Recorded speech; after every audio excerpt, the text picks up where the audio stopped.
It's Monday, and we are going live. We're going live right from 9 Hannah Traffic Services Centrally. Is it centrally located? It's downtown Toronto.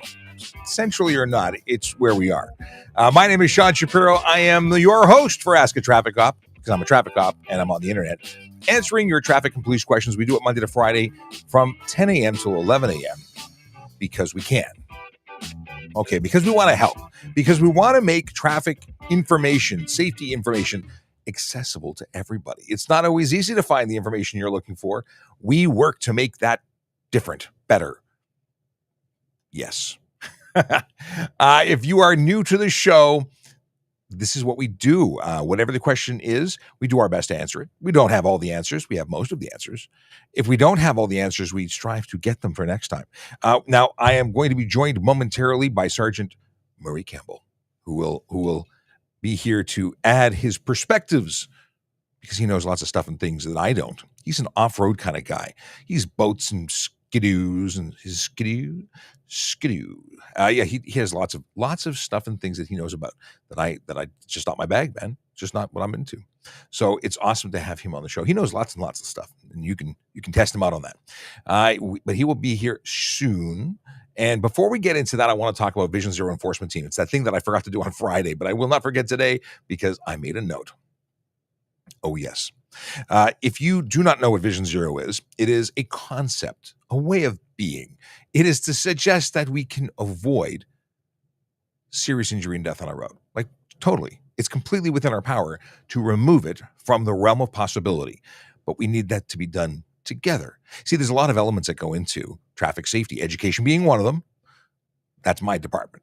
I talk to you so I can help share the knowledge. But then there's design. And then, of course, there's that whole personal choice. There are a lot of people who engage in activities known to be dangerous, known to increase crash risk. Those behaviors happen to be what we're talking about. We know that folks who engage in speeding, aggressive driving, distracted driving, impaired driving, those are the driving behaviors that are most often related to those serious injury and death collisions. So we go out and do enforcement. That's what the Vision Zero Enforcement Team does. They don't do anything but focus on the people doing that, what you see on the screen. Today being May 1st. And by the way, happy May. April was in and out, gone. Still freaking cold outside, at least colder than I'd like. But April is gone and in with May. And today's literally the 1st. So very excited. Happy to be in May. It's a good month. Now, where are they today? They are in 22 Division and 43 Division, and divisions mean very little to the majority of humans in the GTA because, well, not everybody knows where the divisional boundaries are. Heck, I don't even know all of the divisional boundaries. Things moved over the years. So let's talk about some neighborhoods. Etobicoke West Mall, the Queensway, Bendale, Woburn, Highland Creek, West Hill, Guildwood. Those are some examples of neighborhoods where the Vision Zero Enforcement Team will be spending some time today. That's not to say they're only going to be in that area. That's where they're going to focus their efforts. There are teams handling the east and west of the city, and different times of day will be different officers assisting. They're additional, augmenting the good work being done by divisional officers who are taking care of their communities every single day. And very often I'm asked, why do we announce where we're going to be? Like a radar detector, we're telling people to slow down those neighborhoods. Maybe. But more importantly, are the people who actually live in these neighborhoods knowing that we're there. Because if it was your neighborhood, you'd want to know that we're there helping to make it safer. Because the people who live there deserve to be safe. They live, work, and play in safety and not, under siege by the folks who are traveling through and choosing to be unsafe. Now, if you are watching, there's a number of different ways to participate. Let's go over them quickly before we jump into the whole Q&A thing, because this is a Q&A show. It's a show for you, led by your questions. We answer your questions. If you say nothing, I'm just going to talk about what ticks me off. And if you watch the video I posted about a half an hour ago on TikTok and Instagram, you'll know that I'm ticked off by people who choose to steal street signs. Just saying. But more on that soon. But so if you want to save yourself from that discussion, by all means, don't ask questions. Anyway, if you want to ask your questions, you can do that on TikTok. We have our magical producers in the house, and they are watching to take the questions from the chat and put them over to Restream, which allows me to put your questions on screen. Like this. Now, we have other ways of doing things. For instance, Chase, who wants to know if the Queen Street closure is affecting anyone. Now, he's on YouTube. YouTube, Twitch, LinkedIn, and Facebook can directly ask questions. No middle person involved. If you're on Instagram, it's a separate phone. I'm looking at you, Instagram, separate phone, and I can get your Q&A by using the Q&A functionality. It's a question mark in the bubble. Would love to have your questions. But if you're on Twitter, it doesn't work. It used to work when it was Periscope, but now it's Twitter Live, and Twitter Live broke it all. And that's a thing. Now, when it comes to Discord, which is the last icon on your screen, I have not been able to make things work the way I want to yet. But today is the first day without even the option of Volley, even though I was sending a message on it this morning. Volley was what we were using. It was really great. I could take video, voice, and text and put it on screen. But that is gone, at least for the time being. Okay, so to answer the question that Chase posed, is the Queen Street closure affecting anyone? I think it has to be. It's really only a couple of blocks, from basically City Hall, I think, to 1 street, Victoria to Bay on Queen, but it has to be. It has to be affecting people. And it's understandable. It's going to be affecting people because it's a full closure of a section of the street that people use to commute every day. Now, so I don't know how bad it's going to be or how long. Well, it's 4 years. Isn't it 4 years? Something like 4 years. Quick hellos. We got Tim Shallow who says good morning. And then thank you for the reminder. We'll get this out of the way right now, but only because you said so. Harley Raffle. Yes, if you ride motorcycle, if you don't ride motorcycle, if you just like supporting magical people, then consider this. You can buy a ticket to win a Harley Davidson motorcycle being raffled off by Special Olympics Ontario, and it's just a great way to be a good human and support good people doing good things. So if you would like to buy a ticket, you can go to harleyraffle.ca, and apparently I need to go right after. I've been talking about buying tickets for over a month. I have yet to buy my tickets. So I'm making a sticky note for myself to do that. Let me write that down right now. Okay. Done. I got to buy my $100 of tickets after the show. I just, it's got to be done. I need a new Harley. I don't have an old Harley. I have a Honda in my garage, which hasn't moved since 2017, actually before my crash. But I do need a new Harley because everyone needs a new Harley.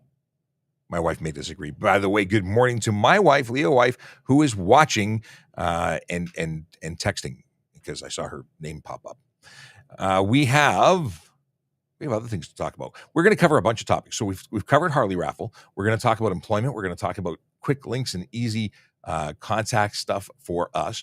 Crime Stoppers. We'll talk about Crime Stoppers a little bit. I think it's important stuff. Now, if we, I just want to acknowledge, a bunch of people like Ethan and Tyler and Emma and Cam and Jesse and James. Who else? We got, we have Tracy and Vinny and Giovanni.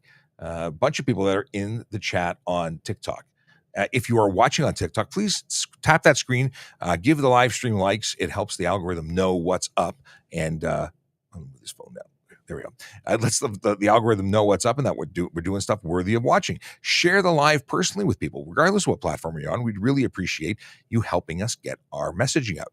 And it's not so much messaging like we need to get people to do a certain. No, we just want to tell people or help people explain the laws to them so they can make their own educated decisions. Hey, we can't make you do something, but hopefully you'll choose to do things differently on your own. So all we want to do is share our information and be accessible to everybody. And you can do that by sharing, retweeting, just telling people about us. We hit 615,000 followers on TikTok. It is truly amazing. And I've got eyes on 1 million. I'd like to see 1 million followers. We don't get a bonus. There is no toaster at the end of this tunnel, but I would like to hit 1 million, just personal goals, because I have goals. Dr. Nick. Let's see here. Wants to know if he can send media to the Discord server. That is the goal. I've yet to figure out how to do that. So I will do that. And I know Chase has offered to possibly help, and a few others have reached out suggesting they know stuff and things about Discord. It was all set up differently when we had it before, and now it's new again, and I got to go and undo all the work we did before. Okay. Things were different back then. We have more questions. Okay. Everyone wants that. Yes. Okay. James asks, how long do I have to wait? Oh, here's a good question. screening them as I'm reading them. How long do I have to wait at a traffic light on a motorcycle if the light doesn't change? Well, technically forever. You cannot go through a red light. Some states I've heard have a 20-second kind of malfunctioning system status. If it's not flashing red, it's not flashing orange, it's a red light and you must treat it as such. So you can't go through it legally. What you can do is make a right turn on red and then make a U-turn. Both are legal if they're not signed otherwise. And then you can proceed on along your way. This is usually only an issue if you're in the middle of the night and no one's around. I've heard of people on motorcycles putting rare earth magnets in the bottom of their bikes to help trip the sensor, because it is a sensor and it deals with a magnetic field. So if you disrupt the magnetic field, inducted loop, I think it's called inducted loop. Yeah, I didn't design it. I won't take credit for it. And if I mispronounce it, so be it. But the other option, and I've done this personally on my motorcycle, is I've gotten off my bike, pushed the walk button, and the signal magically changes. So you have some options. All right, moving along. I already said my wife says good morning. I didn't say that my wife said good morning. I said that she was here, but she actually says good morning. All right. We have Billy Wang. What do you think of the Toronto Maple Leafs win the playoffs? I think it's amazing. I am admittedly not a hockey fan. I don't watch any. I don't actually watch any sports. The only thing I used to like watching was IPSC, which is International Practical Shooting Confederation. I'm a competitive marksman. I like that. That's a sport I play. I don't play hockey, so I don't want to watch other people play hockey. And I know I'm weird, but whatever. But I'm really happy. Like, it's amazing to watch the joy in people's faces. The people that I know who are diehard fans. I love that they love it, and I love that they're enjoying it. So I think it's fantastic for Toronto. And I don't want to put on a jersey and start jumping up and down, pretending to be. I'm not going to change my tune. I am what I am. I'm not a fan of sports, but I am happy for the city and for the fans. I'm not happy with the jokers who decided to rip off a sign from a pole, a city sign, and I put that up on a Twitter, a TikTok video, and I put it on Instagram, and I'll put it up on Twitter too.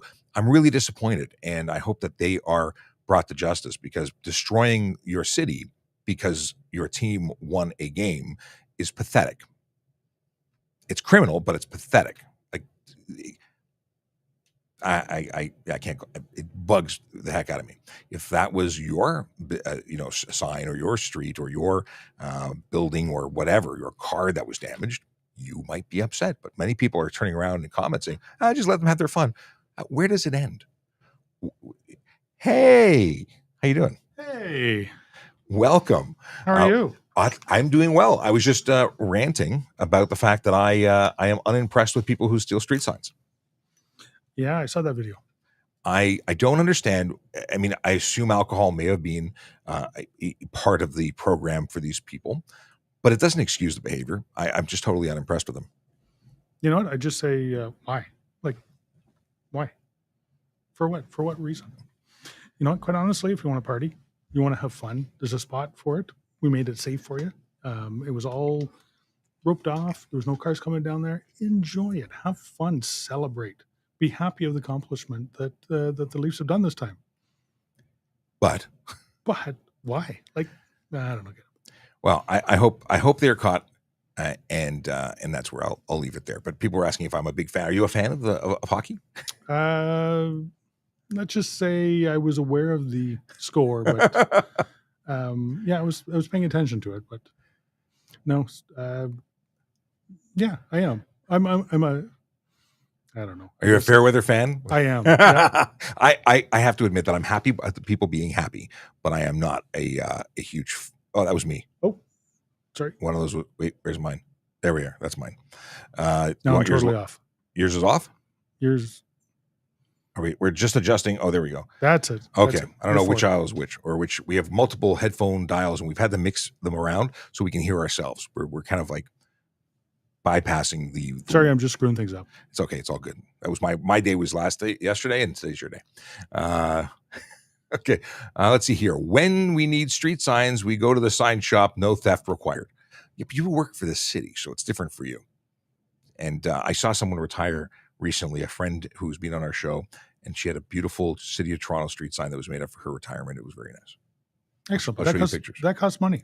Everything does. It's material, it's time, it's effort, Yeah. Somebody's got to pay for it. And it's the taxpayers of Toronto. Comes out of my pocket, just like everybody else. So I guess that everyone should write this person letters of thanks for increasing their property taxes. Okay. Question from Big Jeff Fresh. What is this? He says, morning all, good morning all, and we can appreciate how the Bruins pulled the Leafs. I don't know what that means. Well, the Bruins were up. The Bruins were doing well. And they lost it at the end. Michael says that Sean and Murray, Bob and Doug of traffic. Take off, eh? Yeah. I can't put you have to get a toque. Hey, that's a good idea. You start wearing toques? Actually, I have a relic toque. You do. You wear it well. I have a big melon. I don't think that would work for me. Is lane filtering on a motorcycle legal in Ontario? We talk about this on a fairly regular basis. Lane filtering is where you move through stop traffic to the front of the pack at a red light. That's generally what's referred to as lane filtering. Is it specifically illegal? It's not. There's no lane filtering law, but the activities may constitute other things like careless driving, dangerous driving. It depends. We certainly don't endorse it, and you could get charged for doing it. What's really an issue is less so the filtering. It's more so the lane sharing or lane splitting, where people at speed or on highways, whether the traffic is moving or not, going through it. And that is absolutely an issue. You know what? I think it's an issue for both of them. Both you and I ride motorcycles. Mm-hmm. I don't know about you, but I don't go up between stop traffic. You know what? I'm not any better than them. I don't deserve to be there any faster than them. And as a motorcycle rider, whether you're right or you're wrong, you're going to lose. So why put yourself in risk? I get the concept, and many people have made the argument, which I actually agree with. If you're the last vehicle in the pack, scooting between two vehicles to simply stop between, not pass, stop between. So their bumpers are the first thing that gets hit, rather than if a car should lose control and run into the pack of traffic. I can appreciate that. And if that's all you do, I personally wouldn't have an issue with it. But when you're riding through traffic, you are actively working to get somewhere faster and actively making other people less happy about their lives. And it creates animosity against riders. It actually is not working towards the betterment of all. Yeah. And you know what? Drivers are not expecting motorcycles to be coming up the center. What happens if they move a little left, move a little right in their lane? Yeah. Sad. I agree with you, though, about being the last vehicle in line with no protection. I don't like being there. It feels a little bit naked, feels a little bit strange. It does. And you're always worried about what's coming up behind you. So I kind of get it. I understand the moving up in between just to create yourself a buffer and then moving back in again where you belong and when you can go. Laws are generally something that are left for some level of interpretation and what's reasonable. Is it reasonable to scoot between two cars and not pass the cars? Yes. Is it reasonable to pass 13, 14, 25 vehicles to get to the front? Less reasonable? Maybe not reasonable at all. Depends. Mm-hmm. And that's where you might be going to court to have a discussion. Yeah. It's like the people that move across an untraveled portion of the roadway into the merging lane just so they can get the 10 cars ahead, so they can slow everybody down because they have to move over to leave space for you to get back in again. Overall, it slows down everybody. And people say, well, what about riding a Harley? It gets hot. I can't pull over, or I can't sit in traffic. I'll overheat. Well, if it's really hot and that's a concern, don't ride. So 2 weeks ago, on the very, very, very hot day that we had, the Wednesday, I was riding up the Don Valley Parkway, and it was stopped because of a crash. I got to tell you, my Harley was a little warm. Well, I was hating it that day. Did I do anything other than take my turn? No. Well, do you have parade mode on your bike? The police versions have parade mode. Yes, mine does not. Parade mode is where you disable one cylinder and it actually pumps air into the bike. It's a weird thing, but apparently it works. So the newer bikes have that as well. So the rear cylinder, because it doesn't cool as easy as the front cylinder, because it doesn't have the air passing over it as easy, will go down at idle for my bike.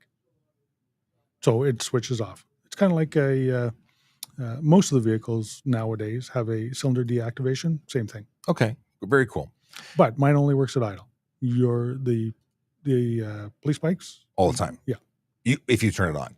It's not exactly a nice feeling, but it does work to some degree. But bikes get hot. Air cooled is air cooled. You can't tell me that it makes the bike shake any more than it possibly can, or it already does. I can't say for certain. It's been a while. I don't remember.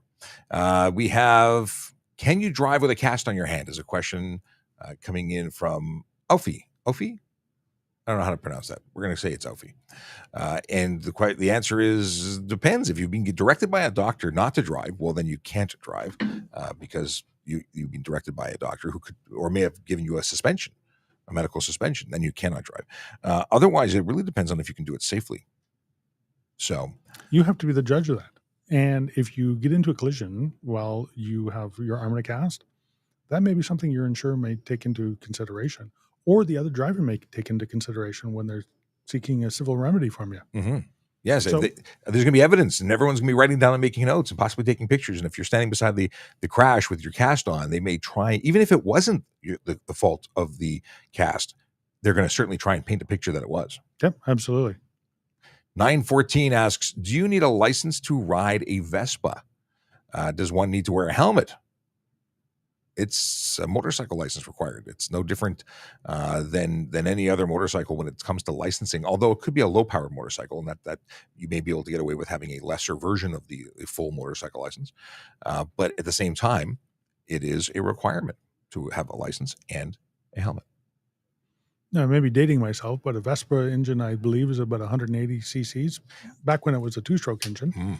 And they got a little bit of horsepower behind them. So And they've got some big ones too. Like there's different versions of them. There's a bigger and a smaller. Even the Vino, like the 50cc version, I think it's 50cc. The smaller, like kind of, and Vino's a Yamaha, but even these small scooters, they're still motor vehicles. They still require everything. Until they are a moped. Well, moped still requires motorcycle license, still requires a plate, still requires a insurance. It used to be that you could ride it up until 2007, I believe. You could ride it with a G-class license, and that changed, and now it requires a motorcycle license, which I didn't know about until I did some research like last year. I was unaware. So I became aware about 10 seconds ago.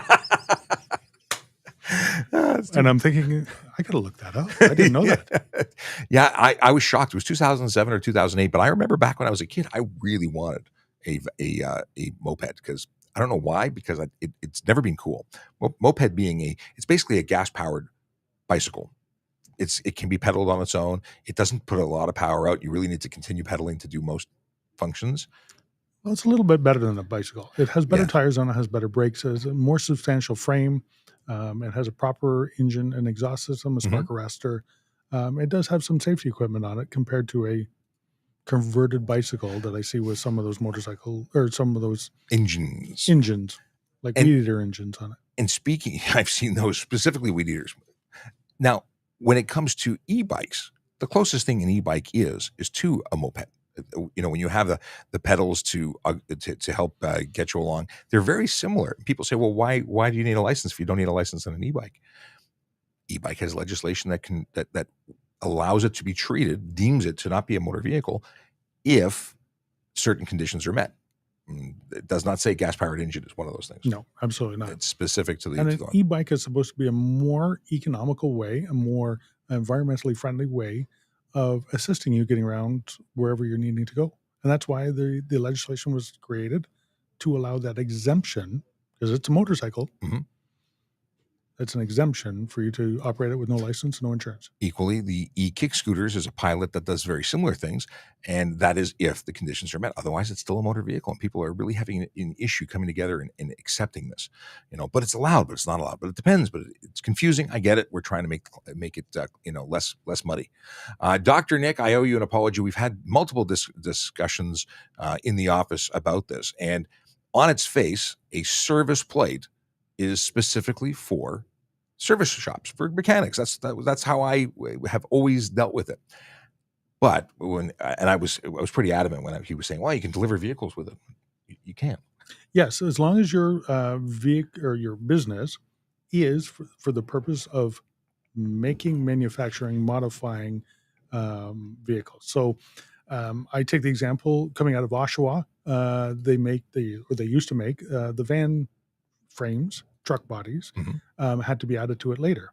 So they would put a service plate on it to drive it from the place that made the truck and the frame, the drivetrain of it, out to have the body put on it. It didn't pass inspection. It didn't have a safety. It hadn't been issued yet an ownership. It wasn't registered with the MTO, but they could do it because that business was specifically for the purpose of manufacturing these cars. That is what they're allowed to do. You can't just throw a yellow and black plate on it and drive any car anywhere for any purpose. It is something that I occasionally get things wrong or I'm incomplete with my information, and this is one of them. I've never dealt with that scenario. So, Dr. Nick, you got one on me. But I was pretty adamant. I was like, no way, there's no way. No way. But that's different from a service plate to a dealer's plate. Yes. There are big differences there. What am I reading here? We have a question here from G-Van. Wondering why TTC stopped at Railway Cross and opened the door. Because it's a bus. Every bus. Anybody take the school bus when they were younger? Same thing. Had to come to a complete stop. Had to open the window to the left of the driver, the door to the right, to make sure that the bus can travel across the railway tracks safely without getting into a collision with a train. And I imagine, I'm not a bus licensed person, but I imagine it's partially for audible, to be able to hear the train in addition to be able to see and inspect. I believe that's part of it. Let's see here. We have a bunch of questions. There's a whole bunch of questions in queue. Thank you for everyone who's sending questions. If you're new to the channel, by the way, and you've never seen this and you know not what we do, this is Ask a Traffic Cop. I'm Sean Shapiro. I'm a police constable with Toronto Police. Sergeant Murray Campbell is a sergeant with Toronto Police. And we talk about traffic safety, traffic law, and police stuff on a regular basis, like Monday to Friday from 10 to 11. So if you're not already a follower, follow us. If you haven't liked or shared, please do both, because we'd like to get the word out. Do you know we have 615,000 followers now on TikTok? Wow, that's pretty good. We've jumped up. We were at 600,000 for a long time, then 602, then 605. It went up. It continued, and now we're at 615. All right. So eyes on a million. That's what I'm looking for. So why do we do what we do? We do it to help people. You know what? Wouldn't you want to find out, ask questions now, then at the side of the road, if somebody's handing you a piece of paper saying, no, you couldn't do that? Oddly enough, we're trying to prevent the reasons we issue tickets. We issue tickets for all sorts of things, violations. There's a bunch of rules, and in order to drive on our roads, you must comply with those. And if you don't, you're going to get a ticket, and then you get points, and you get financial implications, and eventually you don't drive anymore. So if you want to keep driving, you follow the rules. That's generally the idea. But we have a strange business model. It's like the guys from that razor company, Henson Razors. They say they make a razor you only have to buy once. I say we give education, so you only have to listen once, and then you just don't get a ticket. Yeah, put ourselves out of a job. We're going to put ourselves out of business. And my wife says that's the goal of every nonprofit, is to put themselves out of business. Sounds good. I think it works. Is underglow legal as long as you're stationary? Underglow should have been left back in 1989 or 1999. One of the two. I don't know which one it was. I can't remember my decades. They're all blending together. But it's not about being stationary. It's about the direction of light being projected. And as long as it's only on the ground and the only light you see is the faint reflection off the asphalt, I have no issue with it. It's when the bulbs are visible because of a poorly installed bulb, and it's projecting forwards or to the sides or to the rear of a color that's not permitted. To the back, you can only have red or amber. To the front, you can only have amber or yellow. Yellow or white, which is amber. To the sides, you shouldn't be projecting light, really. But that's the biggest issue. So if I had a red underglow and it glowed a little bit red to the front, would that be? Well, it's about projecting forward. If it was glowing on the ground, I don't have an issue. If it was projecting forward, and that becomes a matter of opinion. If it's projecting forward, that's illegal. You can't project red light to the front. See, that's where I'm of a differing opinion to you, that if I can see it from the front, then the light is actually being projected forward. Yeah, I could see that interpretation. Because if it wasn't projecting forward, I wouldn't see it. So light visible to the front. Are we going to? The wording says projecting, but I'll go with visible. I'll buy it. Now, headlights specifically have to be over 300 candela of power to be a headlight. So headlights can be yellow or amber. We're not suggesting it's a headlight, but you cannot have red light to the front. That's simply the fact. So is it better when you're stationary, parked in a parking lot, showing off and doing your thing? I would absolutely suggest that is the best way to avoid a ticket. Just don't use it anywhere else. Yeah. How long after smoking weed can I drive? Well, this depends. It's one of the big depends ones because if you have any weed in your system, any THC in your system, and you're a novice driver, any will get you a suspension because we You don't even have to be impaired. right. Any. And until it's gone, that's going to be different for every single person. And I can't give you a specific time that it will guaranteed leave your body. So I would say while you're a learner, while you're planning to drive a motor vehicle, I would not consume anywhere near any. I just how long? We can't guarantee when it'll be gone. Nope. So don't do it. Don't drive or don't consume. One or the other. When it comes to alcohol, again, it's the same thing. It depends. You've got to have a 0 blood alcohol content in order to drive as a novice or young driver. So unless you can guarantee that you have 0, don't get behind the wheel of a car. That's different from being impaired. Impairment is a criminal side of things, and that is generally more than nothing. But still, I can't give you times because everyone deals and processes with chemicals and drugs differently. There you go. Chachawa. Is it Chachawawa? I don't know how to say your name. Chachawa. Try it. Chachawa. Chachawa. Sure, Okay. I like it. Hey, I saw a TikTok video guy selling the speed radar. Is that legal? I recorded that. I saved that video. A speed radar, like an actual radar, like a radar detector. Apparently, they're for sale. They even detector. have their address. So I screenshotted it because I think the local authorities would like to know that item is being made available for sale in Ontario, which is it's illegal to sell them, it's illegal to buy them, it's illegal to transport them, it's illegal to use them. So that is great information. So I saw a video of that, and I've recorded it so I can share that information with my partners who are my colleagues from that jurisdiction. I know it's unlawful to sell them. I know it's unlawful to use them. Is it unlawful to transport them? Yes. And even in a sealed container? Yes. Really? Because there's only one time that you can do that. It's from the manufacturer to the consignee in a sealed original container. Mm-hmm. The consignee is being the final destination for sale. So yeah, you can't. It can be transported by the manufacturer, and the shipping company is cleared to transport it. But that's it. You can't buy it and transport it. Yeah. I read that a lot of many times, and then looked up words and wanted to confirm definitions. And is there a squeak? Because someone argued about it with me online. So I'm like, aha, I will read. The power of reading. It really is awesome. Okay. 204 Starship wants to know, how do you deal with cars from a place where the front plates aren't required? Do you wait to see? It's when I see no front plate, that's certainly a reason to investigate further. When you get behind them and you see that someone from a rear plate only state or province, well, that makes sense. So is it unlawful here? So it's unlawful here to not display 2 plates. Is it reasonable? Exactly. On its face, it's unlawful. You have to have 2 plates in Ontario to operate on the roads in Ontario. Is it reasonable if your province does not issue one? Yeah. Now, there are some provinces like New Brunswick where you can pay to get an extra plate and mount it on the front of your vehicle, and you can travel through provinces where it's unlawful not to. I did not know that. Yes. I had to ask the question when I was there. Why do some cars have it and some cars don't? It's optional. It is. But other provinces, like, say, Quebec, it is not optional. So they will only sell you one. You want more? Too bad, so sad. So could you get a ticket? Yes, you could. Would we? It's highly unlikely.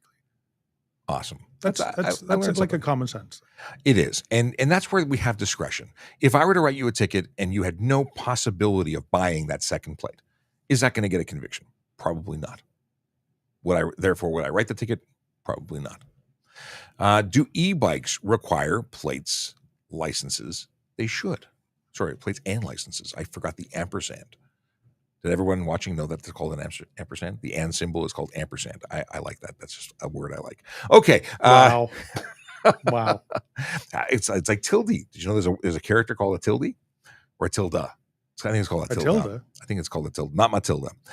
So e-bikes and e-scooters do not require license plates. Depends. If they qualify as bicycles. I knew you were coming out with that. Yes. I got a big bone to pick with those people who modify them and once they are modified and don't qualify under the act as e-bikes or e-kick scooters, which basically allow them to be deemed not a motor vehicle and then allow them to operate basically as bicycles. But if they don't qualify, so for an e-bike, it goes 33 kilometers or faster, has a motor bigger than 500 watts, weighs more than 120 kilos, or for an e-kick scooter is capable of going faster than 24 kilometers an hour, well, or has a motor bigger than 500 watts, then it's not, then it's a motor vehicle. And it really, it has to follow all the rules of a motor vehicle. It's qualify all the laws that say motor vehicle. So for instance, speeding, you cannot speed on an e-bike or bicycle. Sorry, let me rephrase. You cannot get a speeding ticket on a bicycle because the charge specifically says motor vehicle. Well, once an e-bike is capable of going more than 32 kilometers an hour, it is no longer a bicycle. Thus, it is a motor vehicle. Thus, you can be charged for speeding on an e-bike. Voila.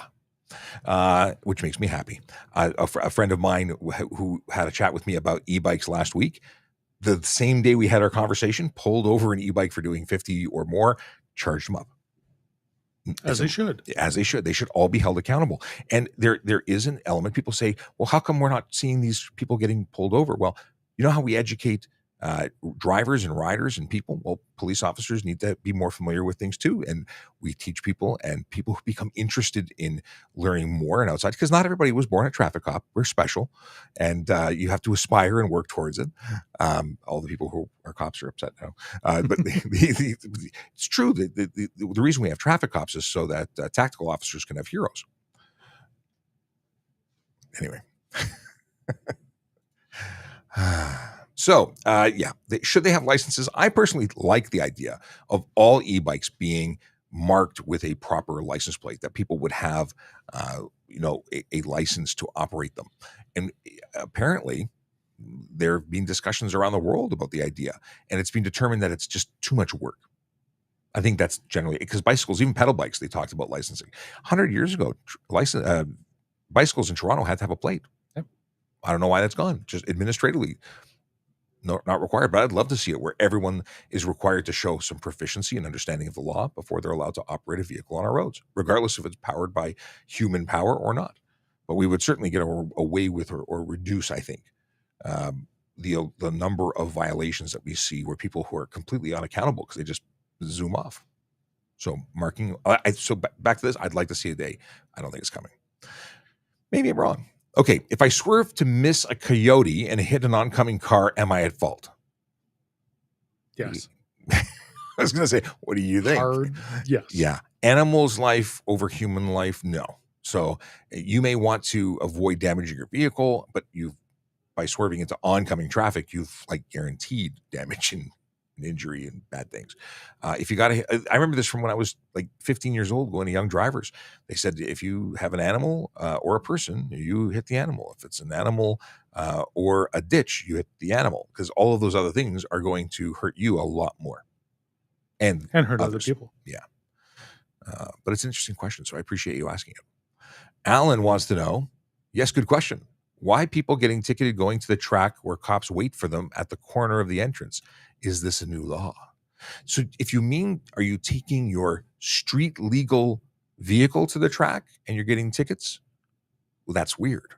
But if you're taking your illegal race vehicle and driving it to the track on a road that requires you to be legal for the road, and you're getting ticketed for violating the fact that you have an unsafe motor vehicle, well, that's not a new law. That's enforcing the current laws. We just happen to know where people with illegal vehicles are going. Taking it to the track doesn't just mean driving it a certain way at the track. It means trailering it to the track. If it's not street legal, don't drive on the road. It's simple. And as far as waiting at the corner at the entrance, well, if that's where all the offenses are being committed, that's where we go. It's a pretty good place. Yeah. We call those hints or clues. All these people are driving all these illegal vehicles. Where could we find them? But chances are we have someone at every block on the way to the track, not just at the track. You may have just gotten lucky. Is it legal, or at least, okay. Speaking of front plates, is it legal, at least temporarily, to hang the front plate under the sunshade inside the car? No. Your license plate must be mounted to the front of the vehicle. It says conspicuous place at the front of the vehicle. Windshield is not only behind glass, but it's also about 40% inside into the front of the vehicle. It's just not legal. It's also unsafe, but it's absolutely not legal. Yeah. So let's take a really sharp piece of sheet metal Yes. and we'll put it inside the car and then maybe hang it up near the sunshade so that when the airbags, the side curtain airbags or the front airbags go off, that comes flying out and possibly hit you. Yes, and as Ryan Pinn says, and I know he was saying, because when the license plate flies, it says "Oh hi," but oh hi to Ryan Pinn. Ryan is from Nova Scotia. He's a driving instructor and military person. So hello to you, regular person who visits our show and makes it all the better. So does Chase and all the other folks who are regulars. I just happen to out Ryan as because he said "Oh hi." Okay. If bicycles can't be issued as speeding tickets, do you enforce the speed limits on some parkways? So maybe you're talking about parks. In the city of Toronto, there is a bicycle speed limit in certain parks. Yeah, well, in all parks, 20 kilometers an hour for all road users, all park users. Even if you're on rollerblades, technically going more than 20K, you would be violating that bylaw. And I wonder why that is. Well, usually there's a lot of people walking and taking their dogs and kids and trying to be safe. And when anyone hits a non-moving or a slow-moving person, it's bad. You know what? It's only for safety. It is 100%. Everything that we do is for safety. Yes. And a lot of people don't like that. They really don't want to be held accountable. I get it. Nobody likes tickets. I will say this. There are other avenues for cyclists to be charged. For instance, you can charge a cyclist for careless driving. And if they're speeding, and we can't charge them for speeding, we can still charge them for careless if their behavior or driving or riding was such that it was careless to the safety of others. So there's lots of ways to go after someone who's putting lives at risk. And people argue and say, you're not going to hurt somebody or kill someone on a bicycle. And I beg to differ.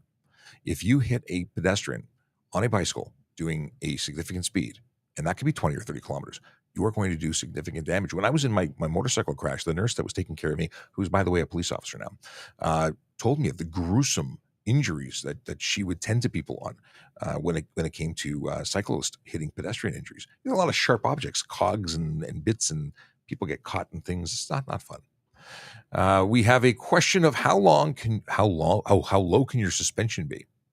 That's a good question. It depends. Yep. Are you modifying it to make it low, or did it come from the factory that way?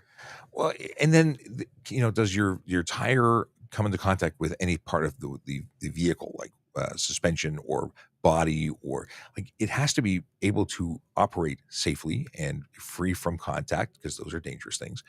And aside from your wheels and hubs, there's actually a minimum amount of distance from the center of your headlights to the ground.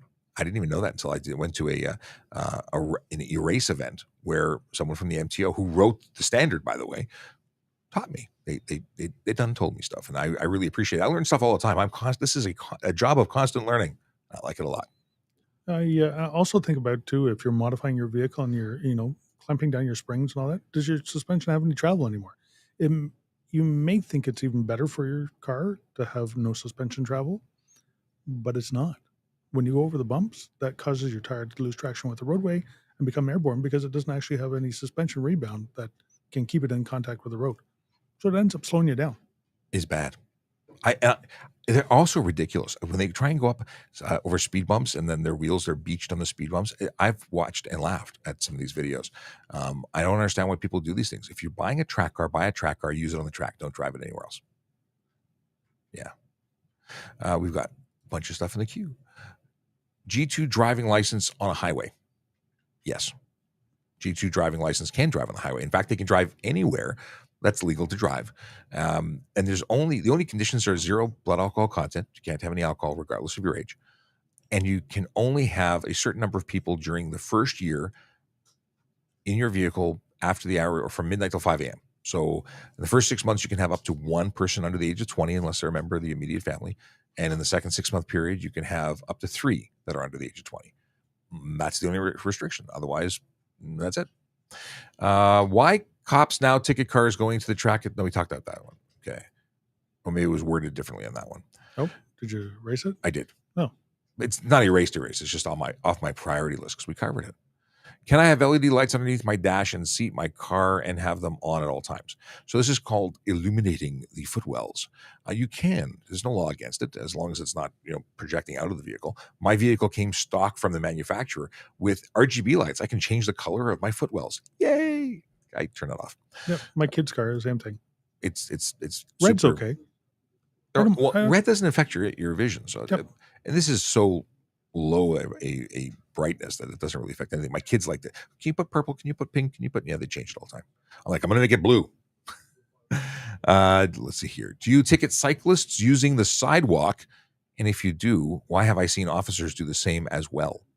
It is illegal in the city of Toronto. It's a bylaw for someone 14 years old or older to ride on the sidewalk.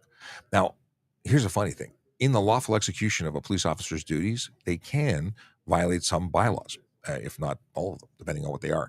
But it's for the lawful execution of their duties. If they're just, riding to get a donut, I said riding to get a donut. Then it's not permissible to do it just because they shouldn't be on the sidewalk. But it's something that is not heavily enforced in general, and it probably should be, but we have to prioritize what we do on a daily basis. We can't focus our efforts on sidewalk enforcement when people are out doing 150 on the highways. We have to focus our efforts on the activities that lead to serious injury and death on our roads. And it's just a reality of how to manage resources. And it's all important, but some are just a little bit more important. Do you need a license? Do you need a front license plate if you have an electric vehicle, aka Tesla, who oddly enough has like 2-way tape being the only way to secure their front plate to their bumper? I don't understand why this is. Elon, you got to get that fixed. You got to figure it out. Elon only wants his cars to drive in California. That may be it. Could be. But you can get a ticket. Yes. And here's and there are ways of doing it. Tow hook adapters are a great way to do it if you're really having problems with your adhering to your bumpers, because I know people personally who have had major issues with them keep falling off because of the hot and cold and the tape being bad. Try Gorilla tape. Aftermarket tape is pretty good.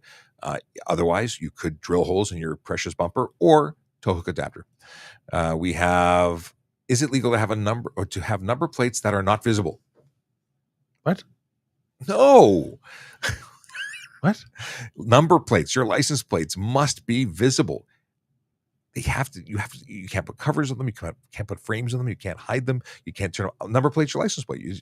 They must be visible. Why have them if you can't see them? Yes. It makes no sense. You must display a front and a back in Ontario. When would your car get automatically towed for speeding? When you break the law and trigger stunt driving charges. So if you are doing, there's a number of 13 to 15 different ways of triggering stunt driving. Some of them that really upset people, like driving with people in your trunk. You can't do that. It's against the law. It's stunt driving. Yeah.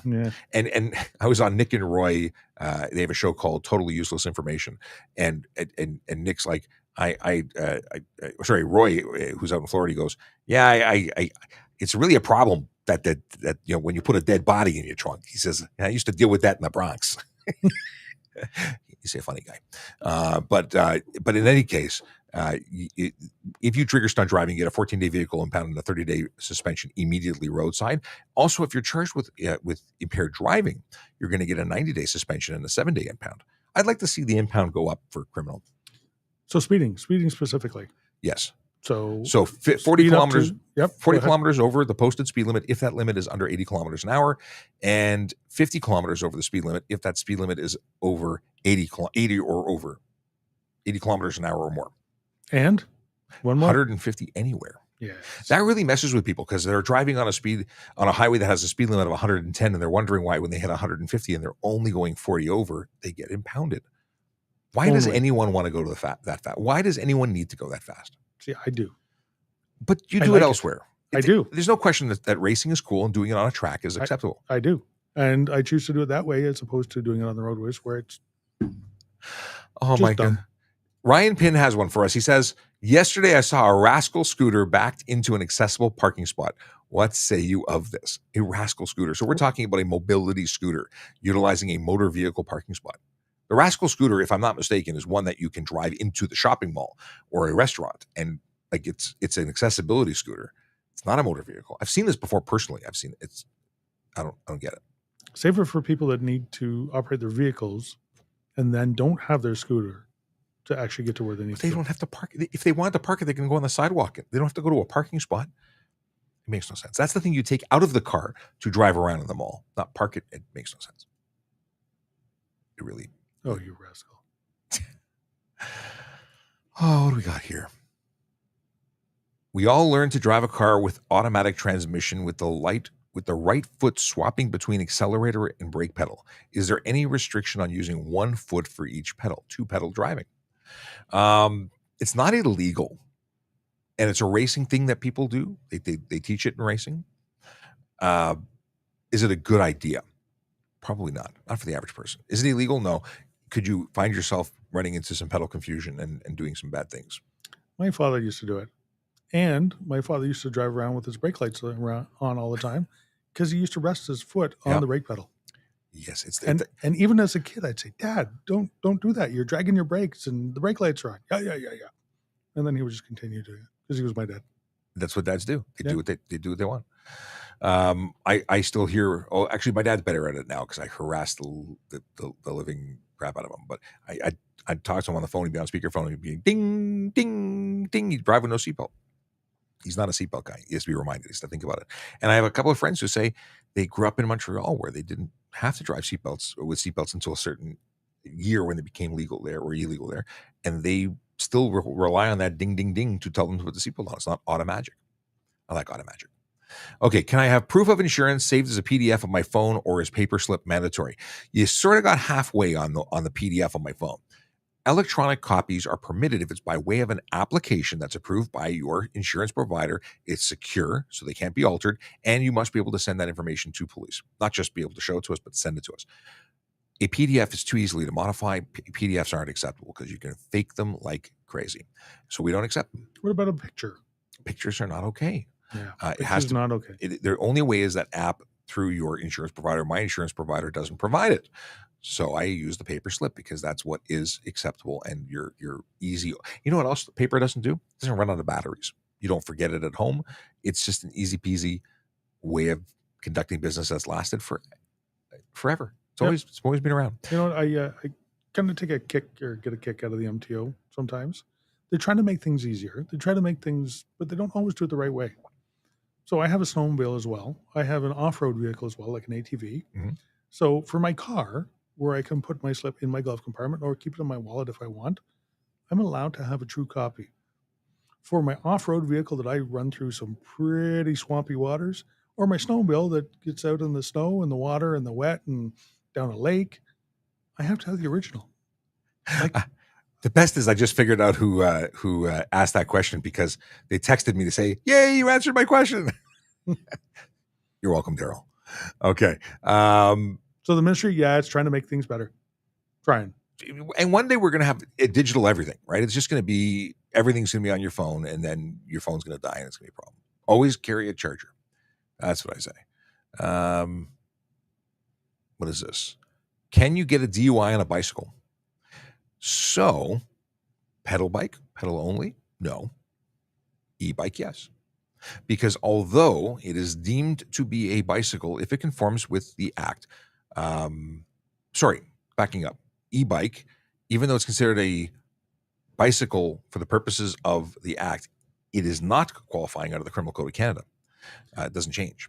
So just to clarify what you're saying there, 100% it is a motor vehicle. Yes. That it may qualify for an exemption just for license and insurance only. Under the MTO. 100%, it's a motor vehicle. So under the criminal code, it's a motor vehicle no matter what. Yes. And yes. Yes and yes. Yes and yes. Yes. I had to think about that. Yes. Yes and yes. Should drivers still pull to the right for emergency vehicles if there's a median separating them? If you're on the same side of the road and they're trying to pass you, then you're obligated to, even if it's a divided highway, which is when there's a median. So school buses, you can't pass them, and emergency vehicles, you got to pull over to the right if they're approaching from behind you on a divided highway, which means barrier or median or whatnot. If we're talking about an undivided highway, then all traffic has to stop for a school bus, and all traffic has to pull over to the nearest curb or edge of roadway for emergency vehicles. So dotted line is the only thing dividing north and south. Everybody has to pull over. So the answer to the question is, if it is a divided highway with a median strip and you're traveling in the opposite direction on the opposite side of the road, do you have to pull over? No. Exactly. But I like the long, involved answer. Yes. But thank you. Yes, you have to. Yes, you have to. Yes, you have to. But this one, No. no. Okay. What's the speed limit on unposted roads? Well, it depends on the municipality, doesn't it? Mm-hmm. Because it used to be forever and a day, 50 and 80. Like unmarked roads were 50 and unmarked highways were 80. But it really depends on the jurisdiction you're in, because as you enter Toronto, there's a sign that says all roads are this if it's unposted. All roads are 50 unless it's posted otherwise. Yeah. But it's a good question. And it'll depend on what jurisdiction you're in, again. Chase says there's 2 questions on Discord, which I'm not even logged in on because I'm not yet. What the? I'll pull up Discord. Let's see if that works. In the meantime, we're getting very close to 11 o'clock. Is it illegal to pass on a solid line double solid? Illegal? Illegal is a fun word. There is no law specifically that identifies the crossing of a line to be illegal in Ontario. Some provinces, yes. Some states, I imagine, yes too. But to answer your specific question, while you keep looking at Discord, there, it is not illegal for the solid line, double line portion of it. It is unlawful if you do it if it's not safety. So the lines on the road are to kind of let you know what's coming up in the future, and that you cannot see a required distance ahead to make it safe. So if it is a solid line or a double line and you go out to pass, you're going to be held responsible for everything that happens as a result of your actions. There are, however, places where it is unlawful to pass. Bridge, viaduct, railway crossing, crest of grade, apex of corner, things like that where you can't see it. It is unlawful to pass, and there may also be a solid line or a double line there as well. I finally found the question because it's in questions. I had to look. Here's the question from Chase, and hopefully this plays properly.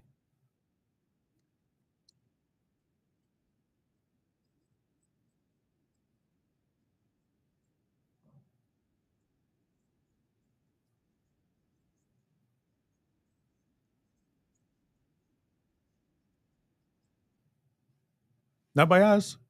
We don't do it.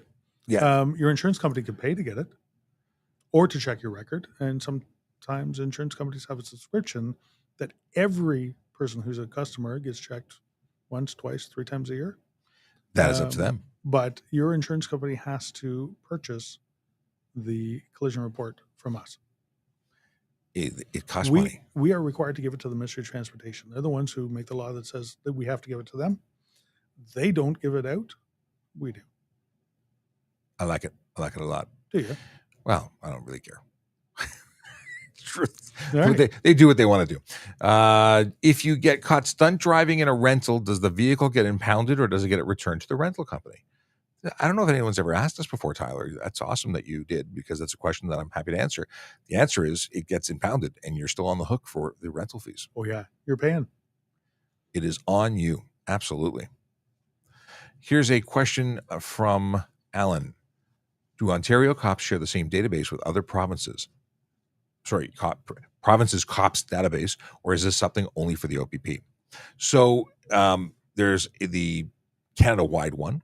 There's international ones, because we can talk to the American databases. We can talk to international databases, depending on what we're looking for criminal stuff. When we talk about licensing stuff, that's the Ministry of Transportation is an Ontario one, but we can access other provinces' information because we're dealing with people who travel from all over the world who are coming here. So we have the ability to check certain things. And for the things we can't check automatically, we can call and make inquiries. We can call other countries and so on. Whatever the investigation requires, we can do. Some things easy, some things require more work. Yeah, the OPP doesn't have anything more than we have. We all use the same. And in fact, all across Canada, we all share a system that we all talk to each other. Mm-hmm. Can I just go back to the rental car? Yes. Question? So there is an exemption and it is an opt-in exemption for some police services. If they wish to return a car to a rental car agency, they can. So the Ministry of Transportation or the law says you shall impound for a period, but they did give us an option to opt out. Toronto Police does not opt into that at any way, because we want to hold not only the rental car companies responsible for who they're renting to, but the people that are losing the car should have to pay. They shouldn't get out of jail for free. Some circumstances, special circumstances, they may be able to come and give us reason why this one-time exemption could be used. Some police services say, yeah, if it's a rental, you're right, you should get it back.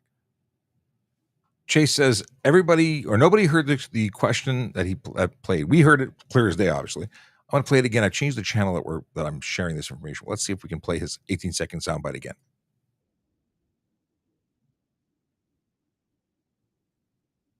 They can't hear you. You hear it? Nope. But they may. Interesting.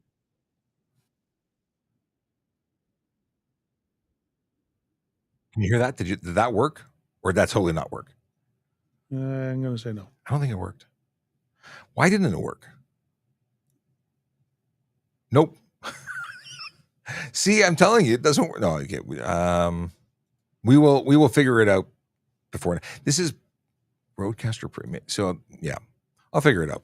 Maybe one day. We'll try it again. Yeah, next time. We won't dwell on it this time. I did hear your voice, and it made me feel nice. Okay. Biz P.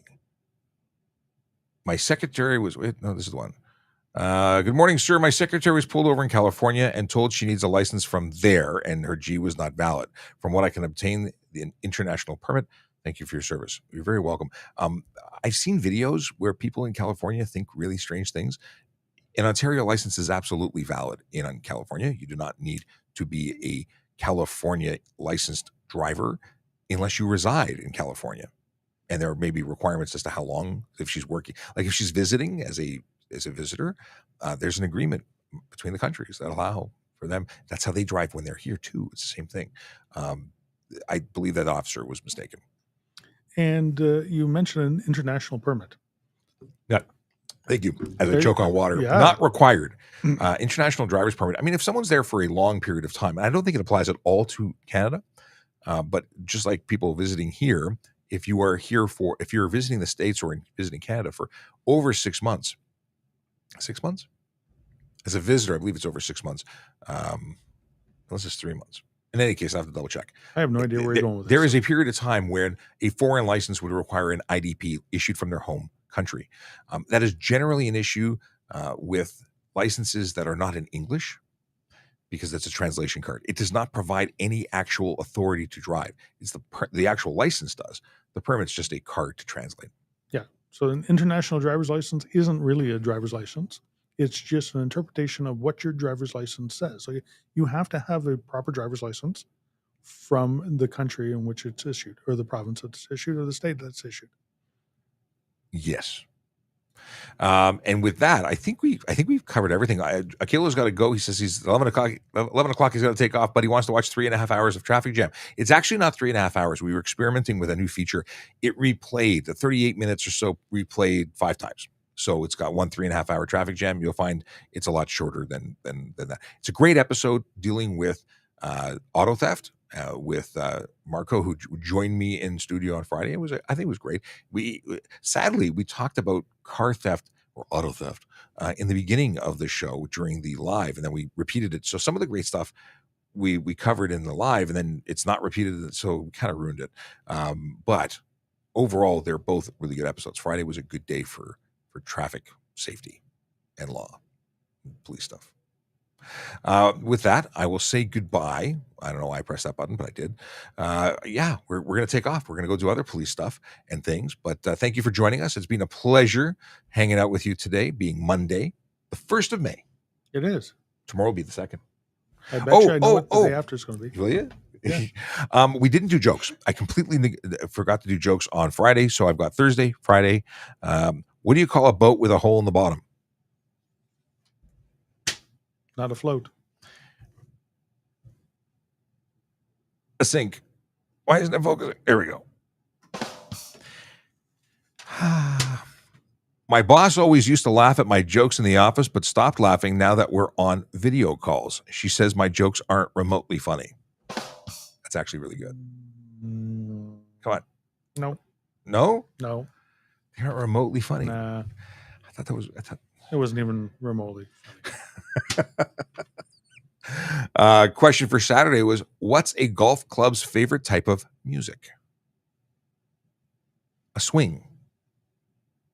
Swing music? A swing. Okay. All right. I'll try not to tell my jokes near glass. I just know it would crack up. I don't know. That one was. See, what you don't like, I do like. This is why we get along. May 1st, Monday's joke. Good morning, Justin. Dad, that's not my name. Well, today you're just in time for breakfast. That wasn't good. I didn't like that one. Okay, traffic song, and we're out of here. Have a great day. Be safe. Drive sober. Park legally, because Erin gets mad when you don't, and you don't want to see her get mad. You wouldn't like her when she's mad. Have a good one. Yellow light, red light, green light, go. Driving safely helps the traffic flow. Watch for pedestrians, look out for bikes, and don't drive like a jerk that no one likes. Yellow light, red light, green light, go. Driving safely is the way to go. Put down your cell phone, nobody needs you to text and drive on the DVP. Yellow light, red light, green light, go. Stop at stop signs, look both ways, then go. Seatbelt, save your life indeed. And watch your driving, don't speed. Yellow light, red light, green light, go. Driving safely is the way to go. Don't drink and drive or smoke some weed, because you might go to jail and not get freed. Yellow light, red light, green light, go. Driving safely helps the traffic flow.